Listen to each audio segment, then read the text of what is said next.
NATO के सदस्यों तुर्की और ग्रीस में एक बार फिर जंग के आसार बढ़ते दिख रहे हैं। इस बार फसाद की जड़ तुर्की की लीबिया के साथ एनर्जी डील बनी है।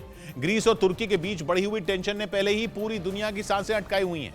अब डर है कि तुर्की की ताजा डील दोनों देशों के बीच सुलग रही आग में घी डालने का काम कर सकती है।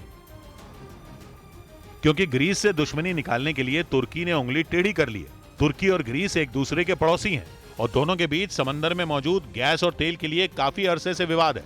लेकिन तुर्की ने उस विवाद का तोड़ निकालने के लिए अफ्रीकी देश लीबिया को मोहरा बना लिया।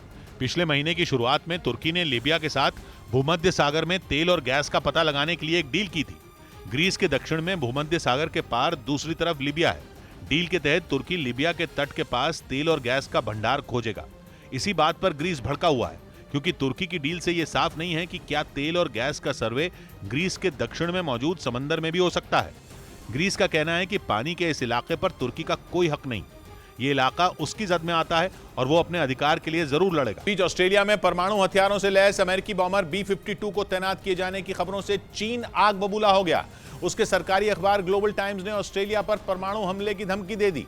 मतलब चीन ने यह मान लिया कि अमेरिका का यह महाविनाशक ताइवान पर कब्जे के उसके प्लान पर पानी फेर सकता है, जिसे डराने के लिए उसने पिछले कुछ महीनों में अपने कई घातक हथियारों का इस्तेमाल किया। उसने जब चाहा तब ताइवान के करीब मिसाइलें बरसा दी। अपने जंगी जहाजों और लड़ाकू विमानों को उड़ाकर ताइवान को आंख दिखाने की कोशिश की। इसीलिए चीन ने इसकी तैनाती को रोकने के लिए पैंतरेबाजी शुरू कर दी। उसे पता है कि अमेरिका के सामने तो उसकी दाल गलेगी नहीं। ऐसे में वो ऑस्ट्रेलिया को डोंगफेंग सीरीज की शक्तिशाली परमाणु मिसाइलों से डराने में जुटा हुआ है।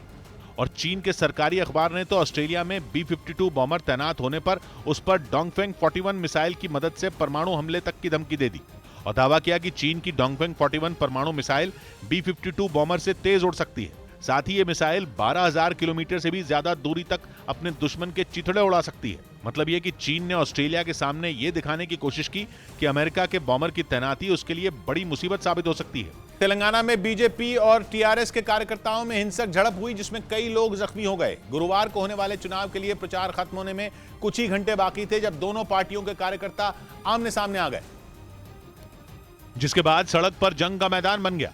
दोनों पार्टियों के कार्यकर्ता एक दूसरे पर पत्थर फेंकते दिखे। कुछ मौकों पर तो लाठियां तक चलती दिखी। झंडों में लगने वाले डंडों को लोगों ने हथियार बना लिया और मारपीट शुरू कर दी। सबसे ज्यादा गुस्सा तो बीजेपी के रथ पर निकाला गया। बीजेपी एक बड़े ट्रक को सजाकर प्रचार के लिए इस्तेमाल कर रही है, लेकिन टीआरएस ने इसी गाड़ी पर खूब पत्थर बरसाए। दोनों पार्टियों के कार्यकर्ताओं के सिर पर खून सवार दिखने लगा। पुलिस वालों ने कई बार बीच बचाव की कोशिश की, लेकिन कार्यकर्ताओं की भीड़ के सामने पुलिस वाले काफी कम थे। पुलिस वालों को भी हालात संभालने के लिए लाठियां चलानी पड़ी।